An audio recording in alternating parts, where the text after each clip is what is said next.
Sir science इसको विज्ञान जो है किस तरीके से इन चीज़ों को देखता है? क्या ये चीज़ें मैटर करती हैं साइंस के लिए? सर देखो, मैं मानता हूँ कि मैस्मरिज्म और जो नॉन वर्बल हिप्नोसिस है या हिप्नोटिज्म है, जी। बहुत सारी एनर्जी हीलिंग है। साइंस इसको वैलिडेट नहीं करती, कहीं ना कहीं इसको सूडो साइंस कहा जाता है। लेकिन अगर रूट में जाकर के आप देखोगे ना, तो ये मेटाफिजिकल साइंस है सर, मेटाफिजिकल साइंस है।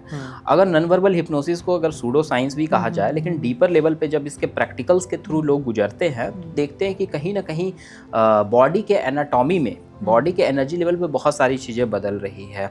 हमारा जो बहुत सारे लोग साइंस को नहीं समझ रहे, लेकिन फिर भी मैं कुछ चीज़ों को कोट करना चाहूँगा। हीलिंग के दौरान देखा जाता है कि व्यक्ति का पारासिम्पैथेटिक नर्वस सिस्टम एक्टिव हो जाता है। पारासिम्पैथेटिक नर्वस सिस्टम एक बहुत मेजर रूट काउज है कि व्यक्ति के अंदर हीलिंग प्रोसेस जाग जाए, क्योंकि ये ऑटोनॉमिक नर्वस सिस्टम है।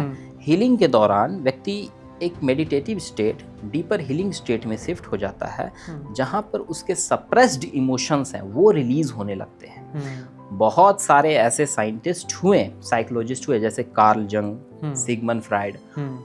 उनका मानना था कि जो ज़्यादातर जो शारीरिक और मानसिक समस्याएं होती है, ये सप्रेस्ड इमोशंस की वजह से होती है। ये आपकी वाइटैलिटी को डिस्टर्ब कर देता है, प्राण को डिस्टर्ब कर देता है, उसकी वजह से होते हैं। तो उन्होंने बताया कैथारसिस।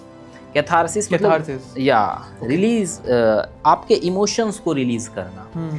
तो कहीं ना कहीं नॉन वर्बल हिप्नोसिस के थ्रू अब जब आप गुजरते हो या इसे आप देखते हो, तो व्यक्ति को इसी स्टेट में ले जाता है, कैथारसिस के स्टेट में। सप्रेस्ड इमोशंस को निकालने का प्रोसेस है। जब सप्रेस्ड इमोशंस बाहर निकल जाते हैं, तो व्यक्ति की जो प्राण है वो संतुलित हो जाता है।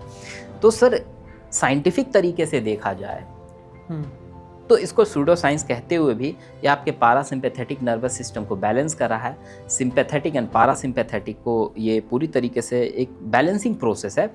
इसको साइंटिफिक वे से सिंपैथेटिक एंड पारासिम्पैथेटिक कहा जाता है। अगर मैं देखूंगा वैदिक अपने कल्चर से, तो इसे कोई ईड़ा एंड पिंगला नाड़ी करता है, कोई इसे mental force and vital force कहता है। ताओइज्म में अगर आप इसे जाकर के देखोगे, तो इसे इन यांग फोर्स की बात करता है। तो सत्य जो होता है ना, जो ट्रुथ होता है सर, वो कनेक्टेड होता है, इंटरकनेक्टेड होता है, बस हमें जानने की जरूरत होती है। और ये सवाल मैं करने भी वाला था आपसे, क्या इतिहास जो है, एंशिएंट हिस्ट्री में हमारे जो टेक्स्ट हैं, क्या कहीं ना कहीं लिंक है इन सब चीज़ों से? बिल्कुल सर, बिल्कुल सर। कोई अगर ट्रुथ, आज हम लोग इस मॉडर्न एज में है जहाँ पे हम लोग जूम के थ्रू ऑल इंडिया, पूरा वर्ल्ड एक जगह पे आ सकता है।